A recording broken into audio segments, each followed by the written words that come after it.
Tómate un momento para responder a esta pregunta. ¿Crees que existe la virginidad? Y ya no solamente que si crees que existe a nivel científico, vamos a decirlo así, crees que existe en tu vida, si tú utilizas este término para describir tus experiencias, las del resto de personas. O sea, ¿crees que existe la virginidad? Y guárdate esa respuesta porque a lo largo de la entrevista de hoy, Miriam Jiménez Lastra, que es quien está hoy con nosotras aquí, nos va a responder gracias a este también maravilloso libro y trabajo de divulgación que está haciendo. Así que Miriam, muchísimas gracias por estar hoy aquí. Gracias por acogerme, por invitarme, es un placer. Me siento además súper cómoda, así que y me estás cayendo genial. Qué Y hemos hablado maravilla. solo 5 minutos, así que yo creo que quienes nos escuchen van a disfrutar del podcast. Maravilla, pues te vamos a presentar así ligeramente. Tú eres activista, activista feminista por los derechos humanos y activista vegana también. Y aparte eres como la socióloga y politóloga de confianza de Internet en España, que esto está muy bien, y divulgadora en redes sociales, ¿no? Has escrito esa maravilla de libro que es La virginidad no existe, o sí, ¿no? A priori podría parecer que la pregunta sería al revés, ¿no? ¿La virginidad existe o no? Ajá. Pero claro, la propuesta, ¿no? Como la tesis del libro es bastante interesante y vamos a ir llegando a ella poquito a poco. Entonces, la primera pregunta, Miriam, así un poco para abrir boca, es, ¿tú crees que la idea de la virginidad sigue siendo un productor de culpa a día de hoy? Sí, infinitamente. Creo que todo lo que tenga relación con el sexo, en general, está relacionado con la culpa. Por la cultura en la que hemos nacido, en todos los sentidos, ¿no? La estratificación de género en la que somos educados desde que nacemos ya nos hace relacionarnos de una manera diferente en el mundo con la culpa. Si luego ya creces, y cuando te digo creces, te digo 5 años. O sea, tampoco, ¿no? Ya... Sí, sí, sí. Y de repente dices, ay, si me rasco aquí, me gusta. Y a las niñas les suele decir, guarra, no hagas eso, quítate la mano. Y ya tú vas aprendiendo. Y esto pasa desde muy pequeñas. Vas aprendiendo que eso está mal, que ahí no hay que mirar y que experimentar con eso no está bien, ¿no? Aunque genere placer. Luego viene la culpa, luego viene el sentimiento de suciedad, luego vienen otras muchas cosas. Entonces, totalmente, no nos hemos quitado esta mochila, por desgracia. Claro, ya has introducido ahí una cosa muy clara, ¿no? Que es la cuestión de género, que la vamos a ir tratando así una y otra vez durante la entrevista. ¿Y qué significa esto de la virginidad, ¿no? Un poco origen etimológico, vamos a ir primero por ahí. ¿Qué significa la virginidad? Claro, bueno, eso quizás es más amplia, ¿no? Pero a nivel de, a nivel de término, ¿no? O sea, ¿Te refieres a que a día de hoy los jóvenes si hablan de virginidad, de qué están hablando? me refiero a un poco el origen etimológico de la Vale, palabra vale, vale. primero. Bueno, en sí la virginidad es un concepto que está muy ligado a muchas cuestiones, ¿no? A la religión. De hecho, en mi presentación del libro yo siempre pregunto, levantad la mano quienes en algún momento habéis pensado que la virginidad tiene su origen en la religión. A lo mejor no lo pensáis ahora, pero ¿quién lo ha pensado en algún momento o lo sigue pensando? Y yo como... Y, claro, Claro, y yo también. sí. Todas hemos estado ahí y mucha gente sigue pensándolo. Pero no, antes de las ideas suelen venir otras cosas. Yo soy muy materialista, se ve en el libro, es una declaración de intenciones que hago desde el primer momento. Las ideas no surgen de la nada, las ideas surgen de necesidades materiales normalmente, ¿no? Entonces, antes de la religión, ¿qué podía existir, ¿no? Para que surgiera la virginidad? Probablemente no como la entendemos a día de hoy, probablemente con diferentes nombres, no lo sabemos, ¿no? Y lo que existía era una necesidad de los hombres por saber quiénes eran sus hijos. Esto es fuerte, ¿eh? A mí esto es lo que más me rompió la cabeza de estudiar este tema de, hostia, era así de simple, ¿no? Era así, esa era la verdadera necesidad, cómo los hombres prueban la paternidad para poder pasar su herencia de padres a hijos con O, porque las As éramos parte de la herencia, ¿no? Esto ya nos dice mucho de que era un patriarcado, ¿no? Esta idea de, ¿ha existido un matriarcado? Ha habido mucha confusión con este término en algún momento, ¿no? Como en sociedades primitivas ha habido matriarcados. ¿Alguna vez? Esto probablemente lo has escuchado, ¿verdad? Sí, sí, 100%. Sí. Y es más una idea de que la línea, el linaje, era de las mujeres porque no se sabía quiénes eran los hijos de los hombres. Claro, la diferencia entre matriarcado y matrilineal, ¿no? Efectivamente, efectivamente. Cuando alguna vez alguna autora habla de matriarcado, no se refiere tanto al poder en la mujer, sino al origen en la mujer, Mm. o al poder simbólico que las mujeres podían tener en esas tribus, sociedades muy primitivas, previas a la existencia de la familia, que la familia es un concepto muy moderno, que la gente dice la familia tradicional, no. No te confundas, que tan tradicional no es, ¿no? No eres. ¿Quieres que nos vayamos a la tradicional? Nos montamos aquí una comuna, todos cuidan de todos. El Y sexo es más abierto también, ¿no? el sexo es mucho más abierto, no hay tabús, todo el mundo tiene relaciones con todo el mundo. Eso era lo tradicional. Eso es lo primitivo, ¿no? Donde estuvimos hace muchísimo tiempo. Y cuando surge la propiedad privada y los hombres empiezan a acumular, ahí es donde se muestra, ¿no?, al mundo que hay un patriarcado, porque las mujeres también son propiedad privada de repente, y porque la herencia pasa a ser patrilineal. La herencia es de padre a hijo, ya no es la madre. ¿Y cómo puedes hacer esto? Pues inventándote un término como la virginidad para limitar la sexualidad de las mujeres. Que luego, claro, casa perfectamente con otras cuestiones religiosas, pero está muy bien saber que esto no viene de ahí, no viene de la religión cristiana, que en nuestro caso como cultura occidental pensamos que literalmente viene de este lugar, ¿no? Sí. Es fuerte. A mí esto, como tú decías, o sea, a mí esto cuando lo leía digo, es que no puede ser, o sea, basta, ¿no? Basta ya, ¿sabes? Total. Y también hablabas de que, bueno, como de registros sobre esto en la antigua Grecia, ¿verdad? Como que también conseguiste por ahí como trazar líneas, ¿no? Y hablabas también de los cambios que se producían en el cuerpo de las mujeres la primera vez que realizaban el coito, ¿no? O sea, siempre hablamos de penetración, obviamente. ¿Cómo es esto? O sea, ¿qué ocurría, ¿no? ¿Qué les ocurría a los cuerpos de las mujeres según los antiguos griegos? Bueno, a ver, según algunos mitos podían pasar muchas cosas, ¿no? Que se te cambiara la cadera, que te cambiara la voz, que te cambiara el andar. Y fíjate que estos mitos siguen a día de hoy.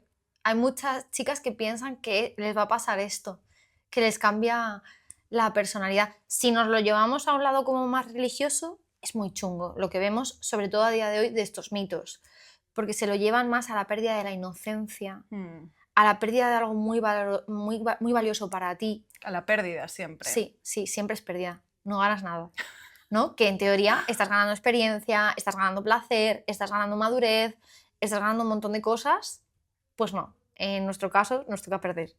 Claro, y luego cuando aparece de repente la religión, ¿no? Tenemos este modelo de la Virgen María, ¿no? Esta figura que tanto nos ha complejizado la vida en muchos sentidos, ¿no? Claro, ¿qué modelo de mujer de repente aparece, ¿no? Porque es la Virgen María, somos vírgenes, ¿no? Somos inmaculadas. ¿Cuál es el modelo de mujer a través de esto? Bueno, una mujer... Es que si no me pongo seria, te diría una mujer de 14 años, que probablemente era la Virgen María, o sea, ¿qué es lo que nos están vendiendo, ¿no? Palestina, bueno, pero no, en su ideal, en su cabeza, la imagen que ellos se han inventado, ¿no? Pues obviamente una mujer recatada, hecha para la familia, donde es completamente pura, es inalcanzable. Es inalcanzable porque nosotras sí que necesitamos tener sexo para poder tener hijos y es ahí la única manera en la que se nos justifica, ¿no? Que tengamos sexo. Pero ella es inalcanzable porque tuvo hijos incluso sin tener sexo. Entonces, a mí me parece sobre todo muy interesante de la Virgen María, María Magdalena. A ver. Porque una no existe sin la otra. Eso es un modelo educativo. Esto es lo que debes de ser y lo que no. Y no te olvides de lo que no debes de ser. Y a las que no deben de ser, bueno, pobrecitas, ¿no? Claro, las malas mujeres. No queremos que seas eso, ¿no? Porque pobrecita, porque mira lo que le pasó. Claro, y mira lo que te va a pasar a ti, ¿no? Si eres así. O Claro. sea, al final, bueno, este ejercicio de control social que ejerce en este caso. Efectivamente.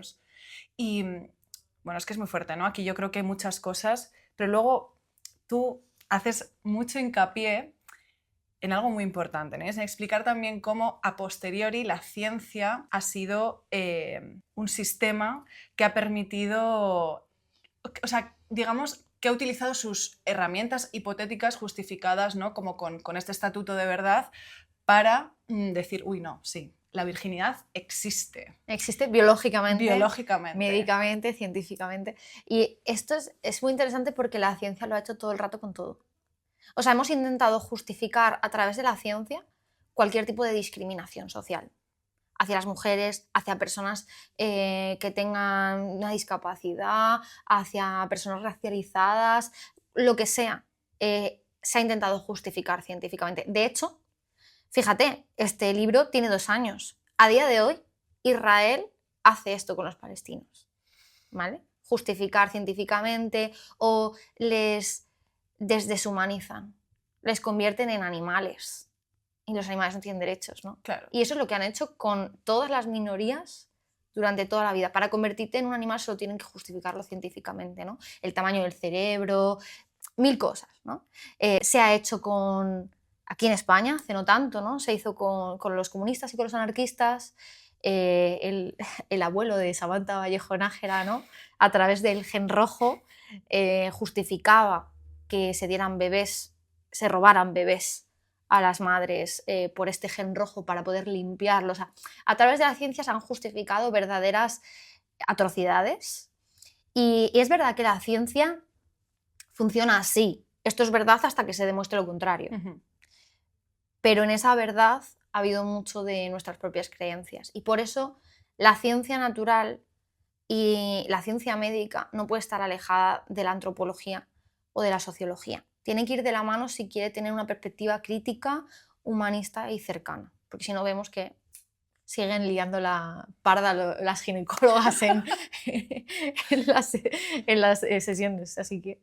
Porque claro, la creencia más arraigada de, digamos, cómo se puede justificar como existente a través de la ciencia la virginidad es por el himen, ¿no?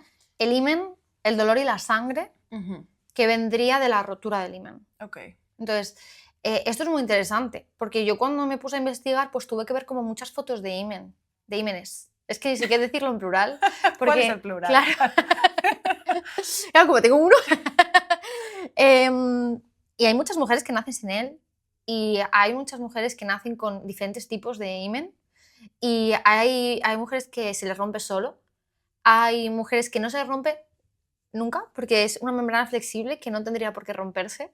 De hecho, hay mujeres que dan a luz con su himen intacto. O sea, esto es una cosa maravillosa. Ostras, ¿sí? Wow. Sí. Que en el parto el médico le haya dicho, tú tienes el himen aquí, ¿no? Y es porque es una membrana flexible. Nos han dicho que solo hay una manera en la que esa membrana se comporta con en nuestro cuerpo. Supuestamente es una membrana que tiene un agujero. Pues hay mujeres que no tienen ese agujero y que tienen que hacer algún tipo de incisión. Bueno, que las realidades son múltiples. Son múltiples como los cuerpos de las mujeres. Como los cuerpos en general, claro. En general. Total, sí, total. Sí. Entonces, bueno, pues esto es muy interesante porque supuestamente se tiene que romper y si se rompe tiene que haber sangre. Está comprobado que, y esto sí, ¿no? Son investigaciones probadas que la mitad de las mujeres no sangran en su primera relación sexual. Y el dolor, la normalización del dolor para mí me parece como lo más... Es que me sale incluso usar la palabra como de criminal. Es que ¿sabes? Es criminal, o sea, sí. No está penado a ese nivel por ahora porque está institucionalizado, pero vamos. Pero es criminal, ¿no? Porque normalizar el dolor en el sexo es una cosa muy peligrosa, porque sobre todo las edades en las que estamos hablando. Porque si luego tú creces y quieres disfrutar del dolor, esto es otra conversación. Claro, por supuesto, y ya es sí, ya tiene que ver con ya otra es otra serie cosa. De cosas. Sí. Pero estamos hablando de que la edad media de la primera relación sexual con penetración en España son los 15 años y la edad media de la primera relación sexual sin penetración son los 11. Si a esto le sumas que no hay una educación sexual integral, a pesar de que en el papel supuestamente la hay, la realidad es que en los coles no la hay, no se habla de consentimiento, no hay una perspectiva de género. Si tú en ese lugar, en ese momento de la vida donde no sabes ni quién eres, normalizas el dolor en una actividad tan vulnerable y tan íntima, es el caldo de cultivo perfecto para que haya una relación no consentida. Sobre todo para que esa persona no pueda identificar un vaginismo, un desgarro vaginal o simplemente que su cuerpo no está preparado para ese momento y se lo está diciendo, se lo está haciendo llegar. Claro. Entonces, es muy peligroso porque ellas siguen yendo a su primera relación sexual esperando dolor y ellos suelen esperar placer.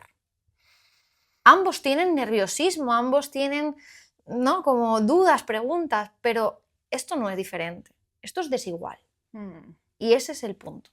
Claro, has apuntado ahí a muchísimas cosas muy importantes, pero lo que tenemos que tener claro es que tener relaciones no debe de doler. O sea, puede doler en algún momento, pero el dolor es un mecanismo de tu propio cuerpo para que te des cuenta de que está pasando algo, ¿no? Mm. Y que normalizar eso ya es, como tú dices, partir de una base desigual, ¿no? Y claro, Imagínate que normalizáramos, perdón que te interrumpa, que me duela la cabeza todo el rato. No, no, esto es normal, esto es normal. A que sea una locura. Nadie le entraría en la cabeza. claro, pero al final es curioso y no, es el pan nuestro de cada día como los cuerpos de las mujeres, el dolor es normalizado Sí, constantemente, ¿no? Como el dolor menstrual, por sí, ejemplo, ¿no? O el síndrome, o sea, como un montón de cuestiones sí, que no eran atendidas porque eran nuestras, ¿no? En algún sentido. sí.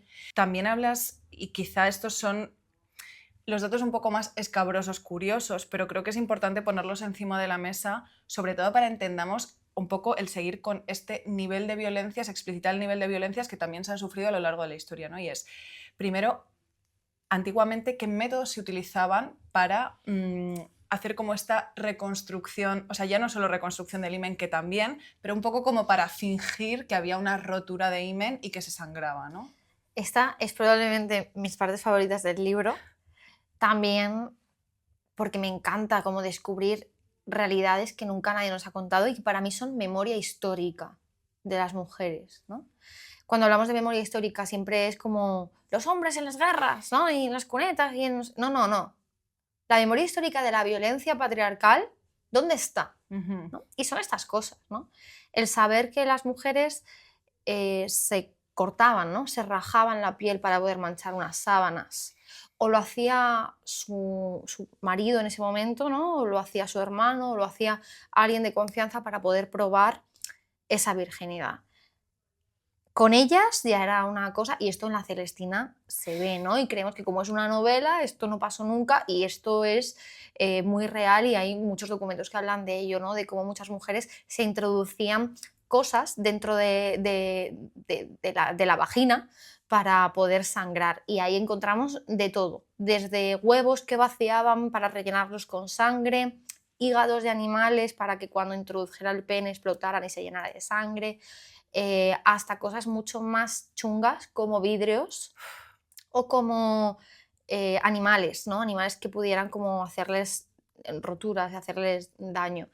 Entonces, bueno, pues esto a mí me parece muy duro, pero creo que no tenemos que olvidar que ha habido muchísimas mujeres que han vivido crímenes dentro de sus propias camas en su primera relación sexual, o a lo mejor no era ni siquiera su primera relación sexual, ¿no? Porque esto ha pasado con las prostitutas en muchos tiempos de la historia, o muchas mujeres que disfrutaban de su sexualidad y luego tenían que probar una supuesta pureza ante alguien, ¿no? Claro. Entonces estos mecanismos han sido usados por muchísimas mujeres a lo largo de la historia y a mí me sorprende como que nadie nos lo haya explicado, que esto pasaba.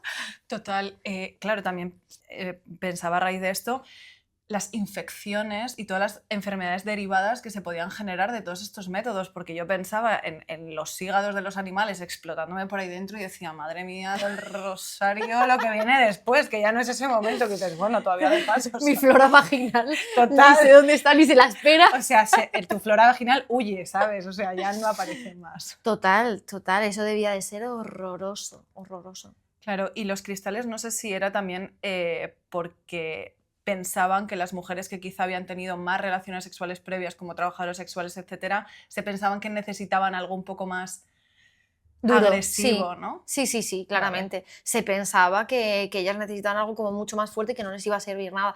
Yo creo, no sé, esto no tengo ni idea, pero me lleva a esta idea que hay a día de hoy de que se piensa que las mujeres cuanto más relaciones sexuales tienen, más grande tienen la vagina y entonces igual se pensarían que a ellas se necesitaba hacer algo mucho más agresivo. Probablemente también ahí habría algo de castigo. Ok. Seguro, simbólicamente, ¿no? De has hecho esto, pues ahora te toca pasar por esto. Claro.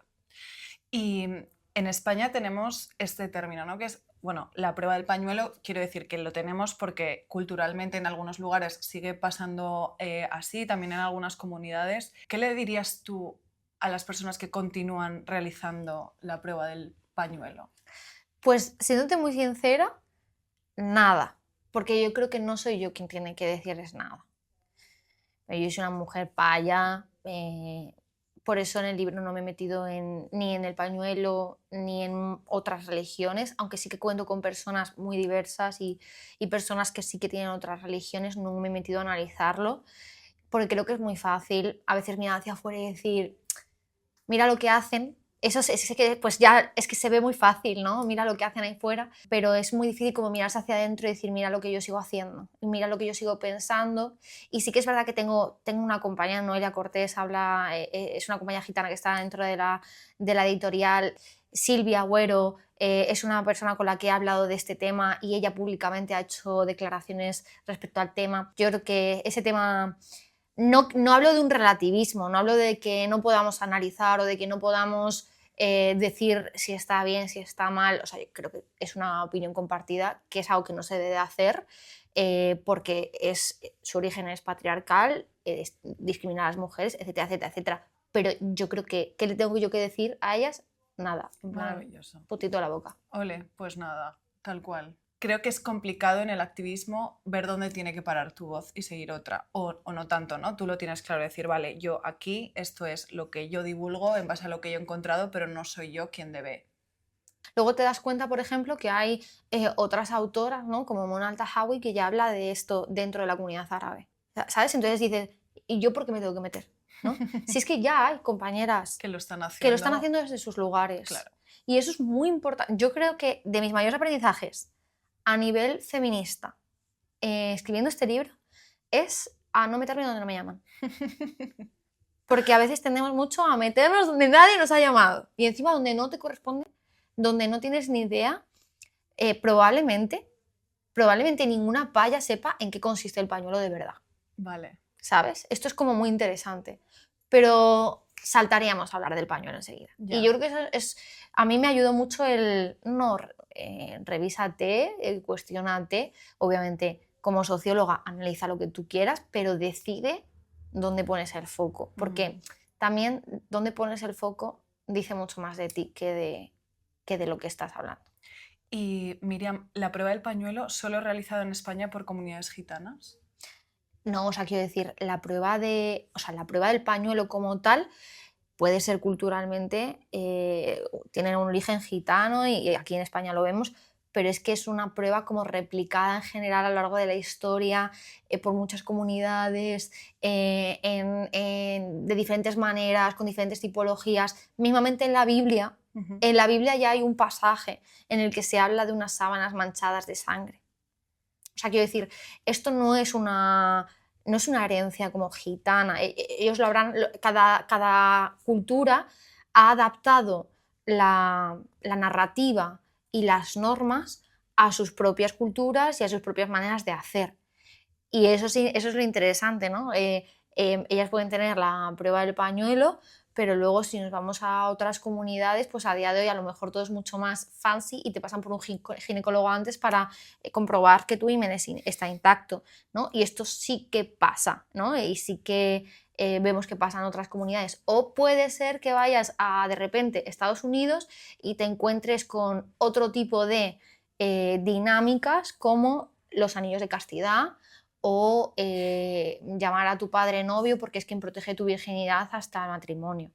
Entonces, por eso digo que no me suelo fijar como en una cuestión de cómo lo hace en este lugar esta persona, porque lo interesante es ver que todos estamos haciendo lo mismo. Okay. Pero de diferentes maneras, a lo mejor a diferentes velocidades, pero la implicación y la raíz es la misma. Es la misma. Y hablábamos antes de estos métodos que se usaban para, digamos, como falsear esto, pero es que ahora hay como métodos mucho más sofisticados contemporáneos, ¿no? O sea, como incluso kits, ¿no? Sí. ¿Qué es esto? Los kits para reconstruir tu virginidad, pues nada, si antes había huevos rellenos de sangre para meterte en la vagina, ahora encuentras pastillas de sangre que están en cualquier tipo de página de internet para comprar. Y que te las metes en la vagina y pues cuando eso explotan. Y luego también lo que hay son productos para estrechar la vagina y que están relacionados con esa supuesta virginidad, como si la vagina tuviera que ser estrecha, ¿no? Como si no tuviéramos cada una y de una manera diferente, ¿no? En el libro algunos testimonios que recogí, por ejemplo, eran de chicas que decían, es que yo lo disfruté, es que no tuve dolor, no sentí nada raro, lo disfruté muchísimo, me gustó tanto y luego me sentí muy rara, porque se supone que tenía que haber sentido dolor y no me sentí bien con eso. Y esto es un mensaje completamente contradictorio para aquellas chicas que han disfrutado de su sexualidad, porque luego viene la culpa, luego viene el sentimiento de suciedad, luego viene la estigmatización, pero que también empieza en nosotras mismas, porque la hemos aprendido. Claro. Y sin querer, eso está ahí y nos hace mucho daño. Y es verdad que tú al inicio pones también, o sea, pones de manifiesto que, o sea, la cuestión del género, ¿no? Hablas de diferencia sexo-género y aquí parece que estamos como enfocándolo todo muy como a mujeres cis, por ejemplo, pero tú ahí vas indagando, ¿no? Hablas también de los hombres, hablas también del colectivo queer, porque es curioso cómo hay tantas lecturas de esto, ¿no? Cómo parece que la virginidad es para mujeres cis y solamente tiene que ver con penetración porque es lo que se nos ha enseñado históricamente que tiene que ser, ¿no? Pero tú vas ahí tirando del hilo. ¿Qué pasa con los hombres en este caso, ¿no? O sea, ¿cuál es el modelo que se les comunica a ellos? Decías antes, para nosotras es dolor, sangre y, bueno, y la rotura del himen, y para ellos es placer. Pero aparte vienen como otras cositas, ¿no? Como en la mochila. ¿Cuáles son? A mí esto me parece muy duro, creo que es un aprendizaje que nos tenemos que llevar en general, el feminismo, para las siguientes décadas, ¿no? Porque ellos tienen una presión encima también muy chunga, que su origen es patriarcal. Obviamente no nos afecta de la misma manera. Nosotras estamos viviendo una situación criminal a manos de ellos. La cuestión es que el patriarcado es una cárcel en la que ellos son los carceleros, pero se encierran ellos dentro también. O sea, las violencias, claro, efectivamente también las afectan y también sufren. Sí, efectivamente. Y entonces, pues yo creo que tiene que ser muy duro para un chaval de 14, 15 años que si no empiezas a experimentar se te tache, ¿no? O se te insulte, se te llame maricón, se te diga que eres un niño, que qué te pasa, que estás mal, que no estás a la altura, ¿no? Tienes que convertirte en un hombre. Si para nosotras el paso de niña a mujer es la regla, es decir, la capacidad de maternar, esto es muy interesante, en ellos es el sexo, ¿no? Es el sexo. Y está en ellos, ¿no? Si nosotras estamos para dar, para traer aquí bebés al mundo, ¿no? Pero ellos están para disfrutar, ¿no? Y es esa parte de ese hombre proveedor, está muy relacionado con todo eso, ¿no? Ese macho men.